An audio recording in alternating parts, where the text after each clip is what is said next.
Welcome to ProjectME, the podcast. I'm your host, Tiffany Carter, the founder of ProjectME, multimillionaire entrepreneur, former TV newscaster, money-making expert, female empowerment speaker, and self-proclaimed office supply addict. My mission is to take the mystery out of making big money. Every week on ProjectME, the podcast, I'll share success tips, strategies, and stories from other entrepreneurs, experts, and millionaires, showing you exactly how you can achieve your most exceptional life. Now let's get to it.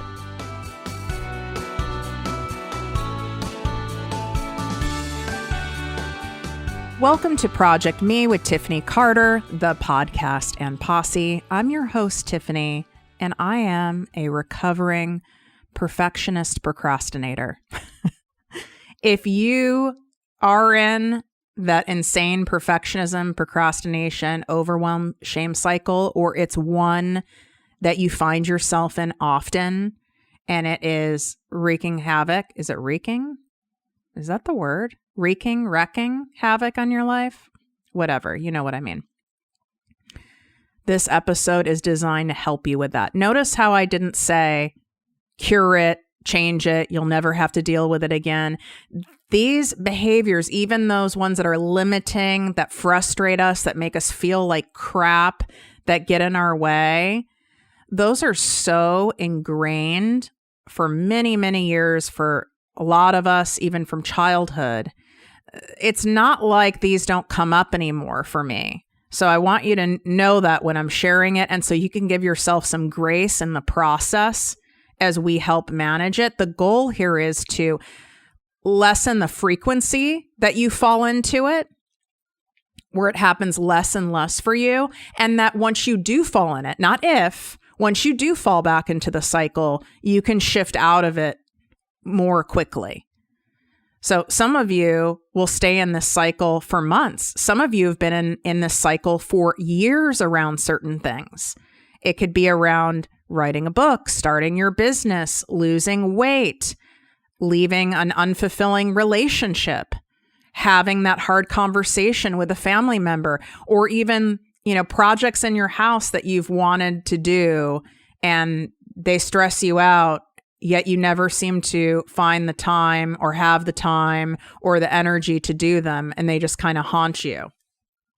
I definitely can get a lot of those since I don't like organizing.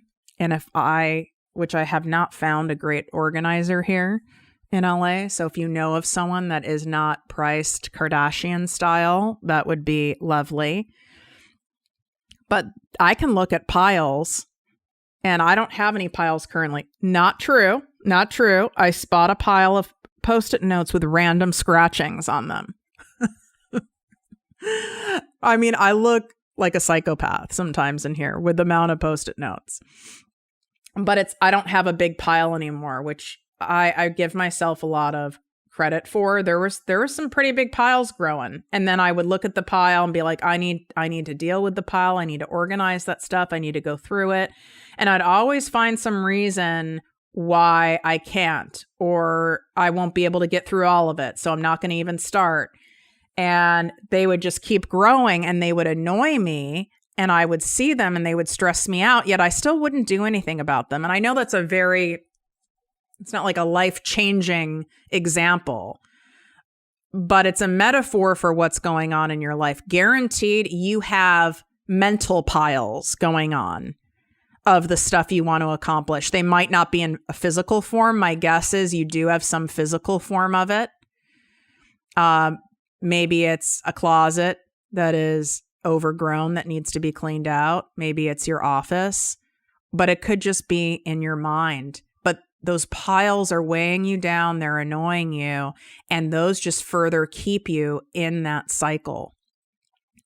So I want to talk about that today with you, because this is the thing that is getting in the way of you creating the life that you want, making the cash you want to make, helping the people you want to help, having a business that excites you, that you're proud of, that you're excited to tell people about, to be able to have that freedom of time and have your schedule on your time, to be able to work from wherever you want, whatever freedom represents for you.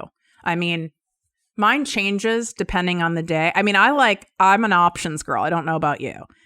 I love having limitless options, and cash gives you those options.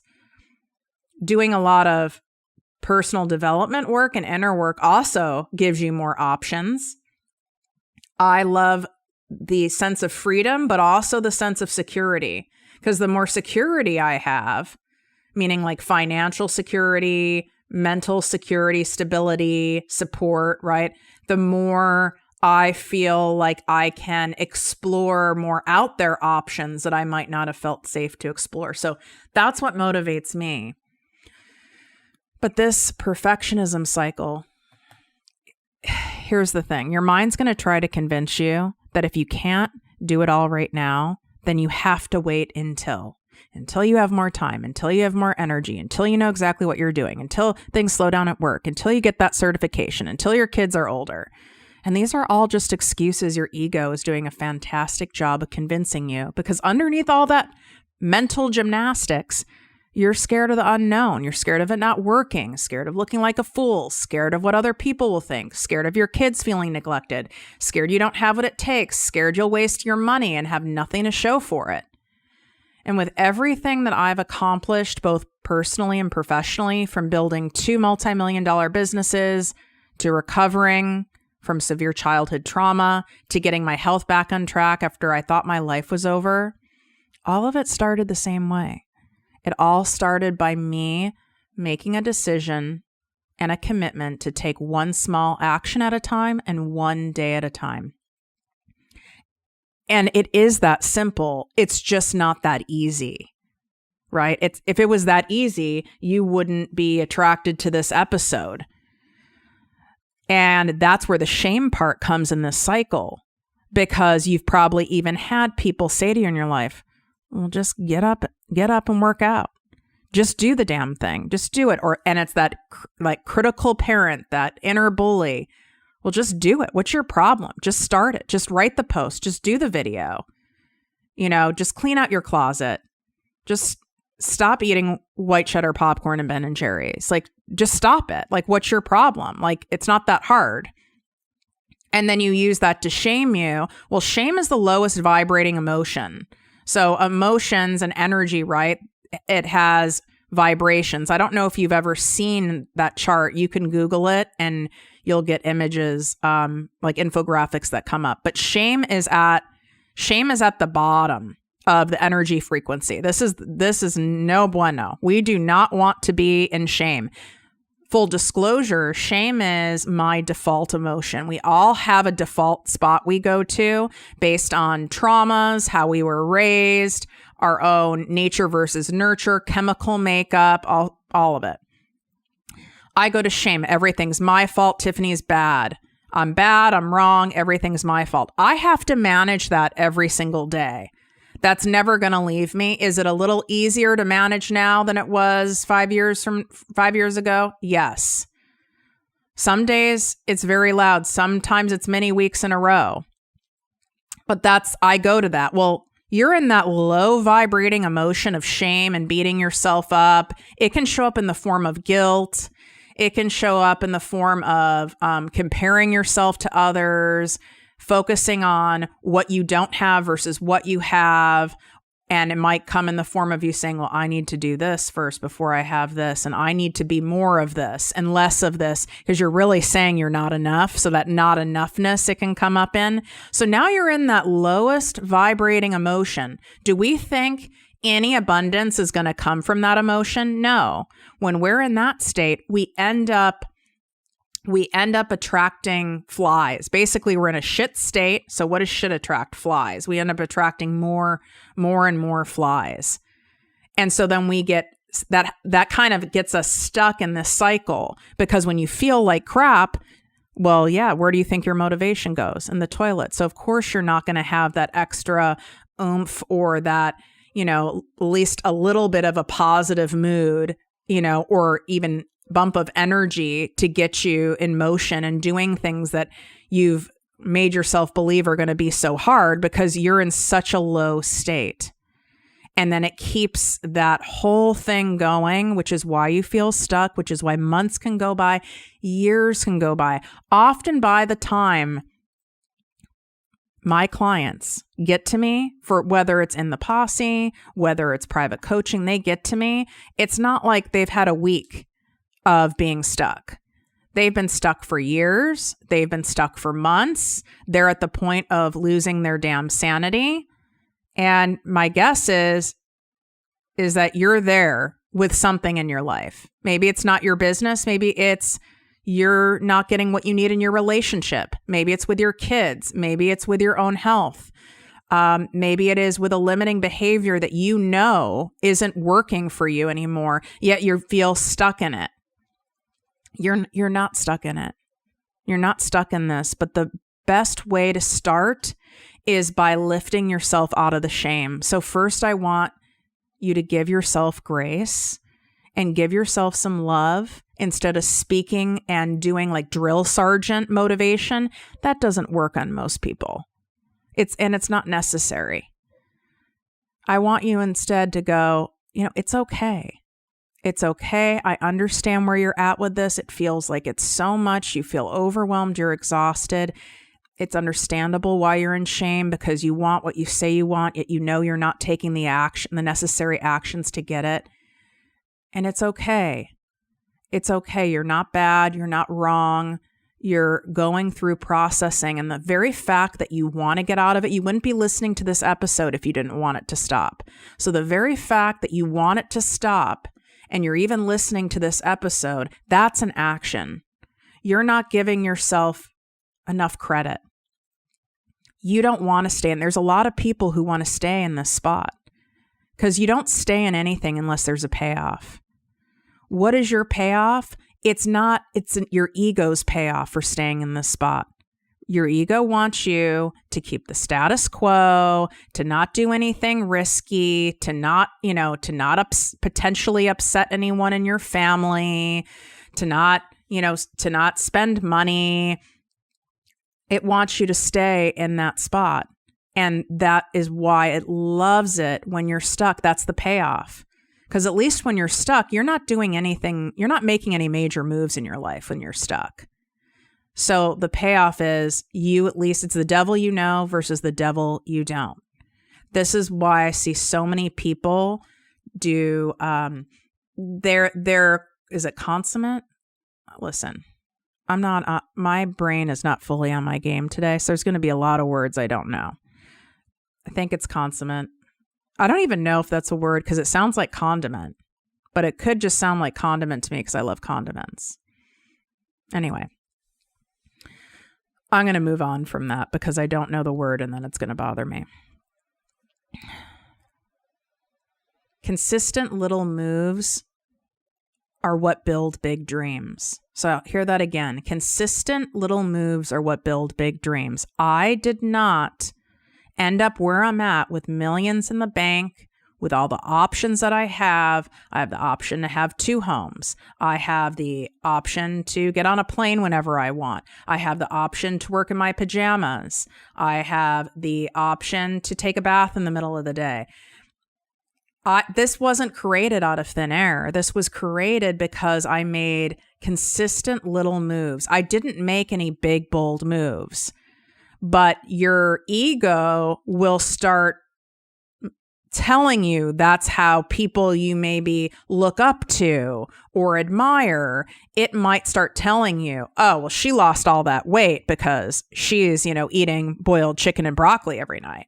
Or, oh, well, Tiffany got all that money and has a successful podcast because she must have invested, $500,000 and did ads and did this, that, and the other. And it's telling you that because it's also keeping you stuck. Because if we think something is going to be so much work and so not fun and so hard and so tedious and so boring, why in the hell would we do it? You've got to sell yourself on and incentivize yourself on getting the stuff done.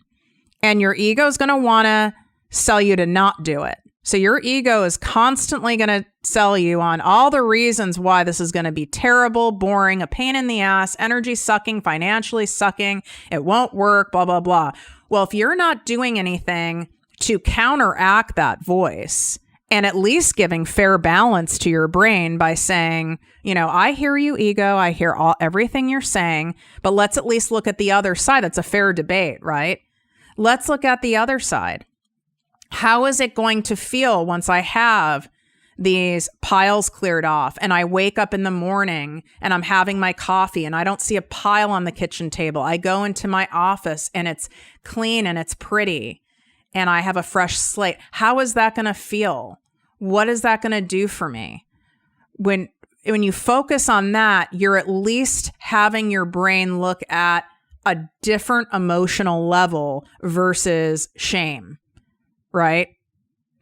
We've got to at least do both sides. So let me use a different example besides the pile, because that was the one I could think of. Let's look at, okay, I'm going to out myself. I'm going to use one. Let's talk about TikTok. I was supposed to go all in with it. I haven't yet. I could sit here, and I have a few times, beat myself up. I hired a coach that was not cheap. I declared to you guys I was going all in with it and myself. And I really meant it. It wasn't just random. I don't typically say things I don't mean. And I was genuinely excited about it. And then some things hit the fan in my life. Okay. Like, what is it when you're busy doing things, God has other plans, something like that. It's like, I had no idea that was coming, and it threw me off and it depleted a lot of the additional energy I had because it was going towards this drama, multiple dramas that were occurring, and I didn't have the bandwidth for it. And I sat there quite a few times and beat myself up. What's your problem? You hired someone, you shared it with your audience. Now you're not out of integrity. Now all these people are looking at you on TikTok and you're not on TikTok and you're not following through what you said you're going to do. How is that going to look? Now you're missing out because now you're seeing more and more people on TikTok and you'd crush TikTok and now you're not doing it. And now you're going to be late to the game. And now it's going to be harder for you to grow on TikTok and you're missing out on a great opportunity and blah, blah, blah, blah, blah, blah, blah, blah, blah. And what do people think of you? What does your coach think of you? That's ego. Anytime you feel like shit and your body doesn't feel good when you're thinking something, it is not your higher self talking. It's your critical parent, your inner bully, your ego. So what I did to manage it is I went, okay, all those are fair points. Okay. Like, some of those don't really seem true because we don't have evidence of these things. So some of these are not evidence-based. But let's look at the other side. Because if it's not really fair just to focus on one side. Okay. Your ego likes facts and reason, not emotion, right? So just reason with it, like you're having a debate. It's like, okay, let's look at the other side. The other side is, wow, how beautiful that you made sure you honored where you're at right now, Tiffany, and that you didn't squeeze juice from yourself when you didn't have any left to give because you're dealing with a couple things that most people would never have to deal with, and I wouldn't want you guys to in a lifetime. I can't even make this shit up. It's so crazy. And you're having to deal with it. And you're having to deal with it, quite frankly, all by yourself. I don't have any family. And I'm not saying it for, a pity party to myself, but and you're running 2 companies, you have lots of responsibilities, and you only have so much to give, and you knew not to force yourself and push yourself like the old 1.0 Tiffany would have done. And then you would have ended up sick, you would have crashed and burned, you could have even ended up in the ER because that used to happen to me. I would push myself to that point. So let's give yourself credit for not pushing yourself. I mean, what's going to be on my tombstone? Is it going to be on there? Oh, Tiffany crushed TikTok. God, I hope that's not on my tombstone. I don't know if I want a tombstone. That's another episode. I don't want to be burned though either. That kind of freaks me out. Maybe I'll like do what maybe I'll be maybe I'll be like cryoed and I'll be frozen. Or mummified maybe. I don't know. There's crazy things that rich people do. Maybe I'll be turned into like a Bitcoin. That sounds fun. And instantly, even when I'm sharing that with you, I'm sure you even felt like a sigh, like, that's true, right? I want acknowledge that you didn't overexert yourself and you honored where you're at right now. And this doesn't mean you're being lazy. And this doesn't mean you're not doing enough. This means you have a lot on your plate, and this is simply not a priority at the moment. And sometimes our priorities don't line up with other people's stuff. And also, life happens. So it's okay to be able to say, I'm doing this, I'm starting this, I'm committing to this, and then something happens. It's okay. There's circumstances where when you sign an agreement, like for example, it would not be okay for me to not pay my coach and just be like, oh, hey, I'm deciding this isn't a priority right now because I'm dealing with this, so I'm not going to pay you. That's out of integrity. That's not okay. It's not her problem that this happened, right? I just wanted to give an example. Like that doesn't mean we do things like that, but we have the right to change our mind, to move things around. But this doesn't mean it's like that forever. It's just a season. It's just for right now. It's just for right now. We're deciding that's not a priority instead of beating yourself up.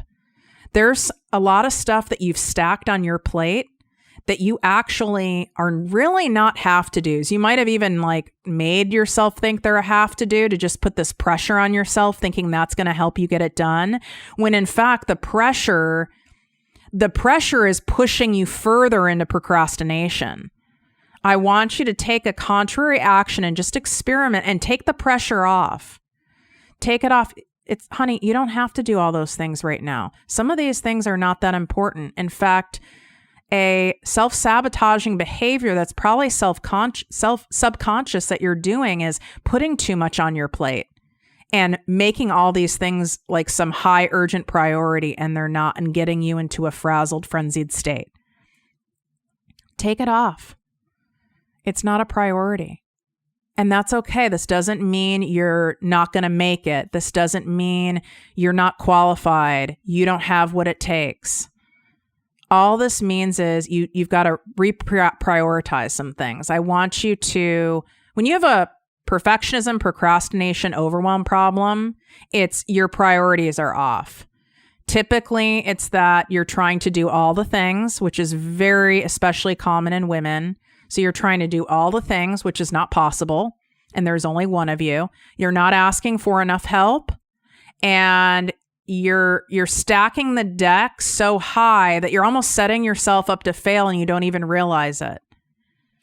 You take some of those things off. A lot of these things aren't that important. And I know when you're on social media and you're building a business and you want all these things and you want the life that you want right now and you want the end result right now.